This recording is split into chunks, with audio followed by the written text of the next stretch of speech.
Have you ever felt emotionally triggered because of something you saw on the news, in media, or in real life? You're probably thinking, don't ask me silly questions. Well, today I'm going to talk about vicarious trauma and an acronym that can help you cope. Welcome back to Savvy Psychologist.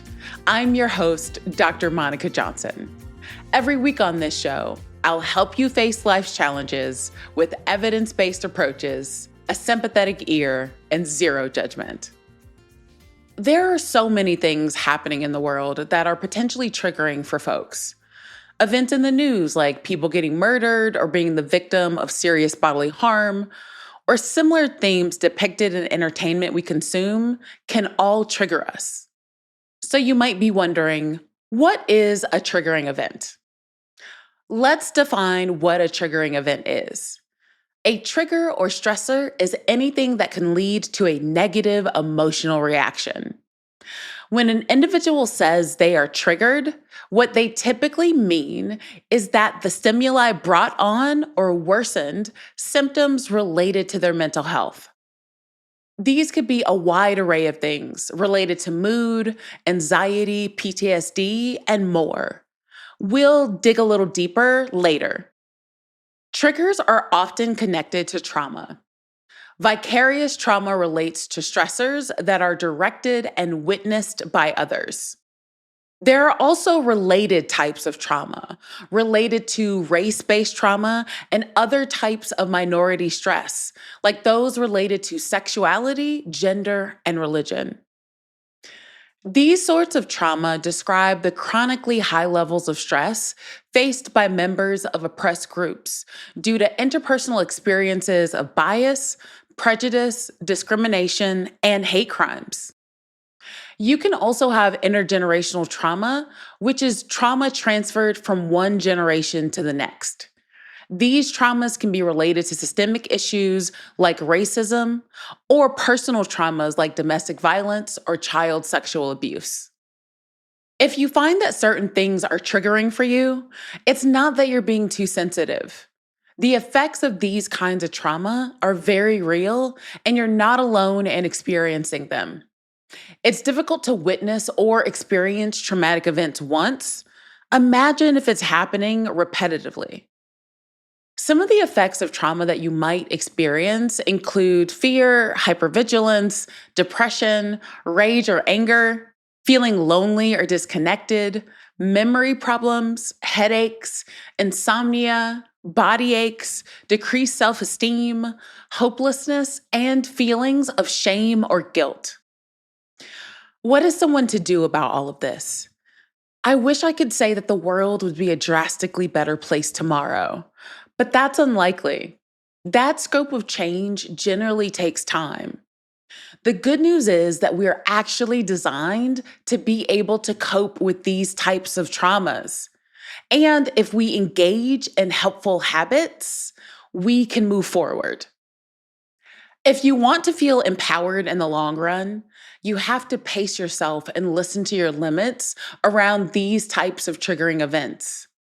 Here is an acronym I've crafted to empower you to find equilibrium between being informed and active when facing the world's stressors and taking time out so you can rest.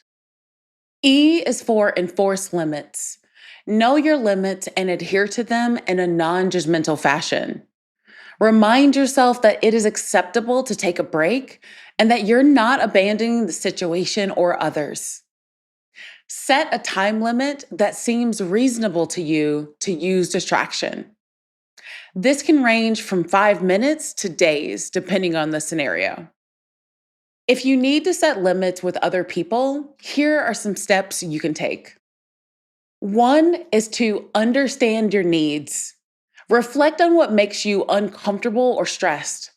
Identify why the limit is important to you and how it will improve the situation or relationship.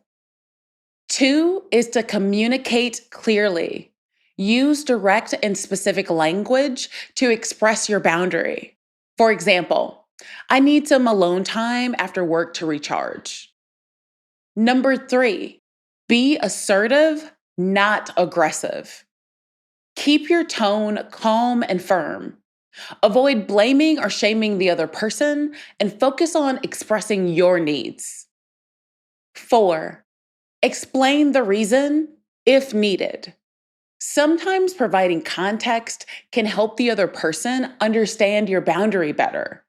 For instance, my job is really stressful and I need to decompress after work. 5 is to be consistent. Stick to the boundary you've set. Mixed signals can confuse the other person and undermine your efforts. For example, if you say, I can only meet once a week, don't agree to meet more often unless circumstances change. Number 6, prepare for reactions. Some people may not respond positively to your boundaries. Be ready to stand firm and stay respectful. Practice phrases like, I understand this is difficult, but this is important for me. Number 7 is to use I statements. Frame your needs in terms of your own feelings and experiences. For example, I feel overwhelmed when plans change at the last minute. Can we agree to give each other at least a day's notice? Number 8 is to know when to walk away. If someone continuously disregards your boundaries, it may be necessary to limit or end the relationship. Setting limits is about respect for yourself and the other person. It's okay to prioritize your needs while maintaining kindness and understanding. At times, we have to set limits with our technology. Please make sure that you temporarily mute or even remove apps that you find to be stressful for you. Other times, we need a break from all of the clickbait and negativity. Even if it's information that relates to matters that we're passionate about, we all need a break sometimes to literally smell the roses. Perform opposite action to the guilt that comes up. These false feelings of guilt will keep you tuned in when you need to be tuned out. Sometimes we think we don't deserve a break because so much is happening in the world, when in fact, that is the very reason why you need to take one. M is for mental barrier. Create a mental barrier between yourself and the distressing event. This can be done internally and externally. Internal barriers involve mentally pushing away from the stressful event. You can build an imaginary wall inside your mind between yourself and it. Imagine putting it in timeout or setting a mental timer before you're allowed to attend to stressful images or thoughts. External ways of creating a mental barrier include a social media and news blackout or temporarily muting or avoiding individuals that increase stress. This is often the hardest part for folks, but you do need to disconnect from the world occasionally.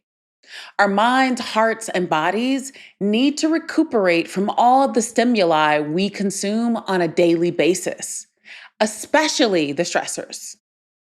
P is for purposeful participation.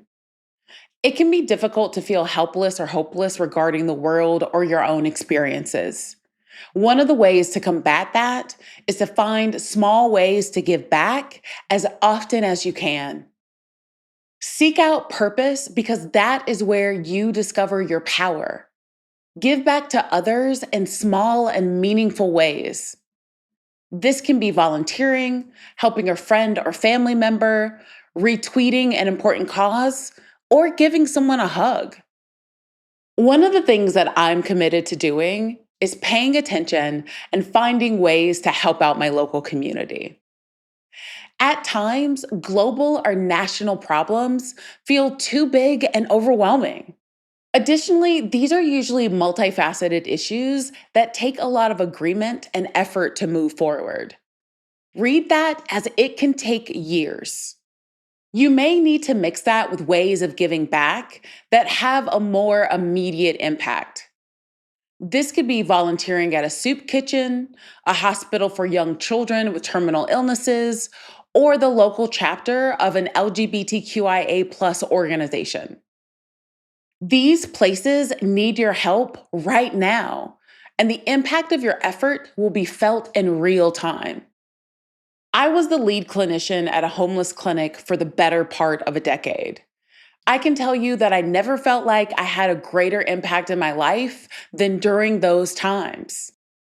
To have a part to play in someone going from sleeping alone in the woods to being employed, having housing, and positive relationships has meant the world to me. Honestly, remembering these people and others that I've worked with directly throughout my career are my motivation to keep doing this work. When times are hard and it seems like the changes are never going to happen, I can look to these individuals who I had a direct impact on. Each life matters. O is for other emotions and thoughts. Do things that replace your negative thoughts and emotions with neutral or opposite ones. This can include watching emotional or comedic TV shows, reading a book, looking through old letters, playing games on your phone, or singing a song in your head. Remember all that depression and rage I discussed earlier? We need to soothe those emotions by activating other emotions. As you may have guessed already, those in healthcare professions or caregivers can also get vicarious trauma through their work. So, figuring out self care is crucial. On a daily basis, I watch at least one comedic show as a way to bring lighthearted emotions into my life. You could stop me at random on the street and ask me what comedic show I'm currently watching. For the record, it's Psych. W is for wider focus. When we are triggered, the tendency to ruminate on negative thoughts creates an extremely narrow focus and intensifies the pain that we're feeling. Having a wider focus involves healthy comparisons, which can allow us to see the bigger picture. This can include comparing your situation to a time when you actually felt worse and remembering that you felt better over time, thinking about others who are less fortunate than yourself, or thinking about others who are in similar situations and are coping the same. So, for instance, I am not alone. Worse, I am not as bad as I sometimes think. Or better, by being skillful, I can improve how well I cope over time. Other ways to expand your focus may be through gratitude journaling or simply acknowledging on a daily basis the things that went well. You can also switch up your media diet so that you're hearing about the wins that are happening in the world and not just the losses. The next E is to engage in activities. Do things that let you forget about your trauma momentarily. These could be enjoyable activities like spending time with a friend or going to the movies. It can also be neutral activities like doing laundry or going grocery shopping. The point here is to distract your mind through activities so you have time to come down from the trigger. R is for regroup or reset. Check in with yourself to see if your overall arousal is low enough to re engage with the situation at hand. What counts as low enough is largely defined by you, but here are some hints. Low enough typically does not mean 0 out of 100. Define for yourself where your breaking point is. This is the number where things start to go downhill for you fast. Your low enough needs to be below that number. For instance, if your breaking point is 80, then you might determine that your low enough number is anything 60 or below. When your arousal is low enough, regroup and think about problem solving or other skills that may be useful in addressing the situation. When you check in with yourself, if the number is still too high, reset your break timer and come back to the situation later. This approach allows you to take a break without engaging in unhealthy avoidance. As always, it's important to not judge how often you need to take breaks. Remember that rest is also resistance. When you rest, you repair and prepare for the next circumstance that you may find yourself in. Your mind and your body need rest in order to handle the everyday environments that we find ourselves in. In 2025, I hope you embrace pacing yourself through these struggles and taking the time you need to recuperate. How are you going to allow yourself to reset this year? Let me know. You can contact me via Instagram at KindMindPsych or via my email at psychologist@quickanddirtytips.com. The Savvy Psychologist is a Quick and Dirty Tips podcast. It's audio engineered by Steve Rickyberg with script editing by Brandon Getchus.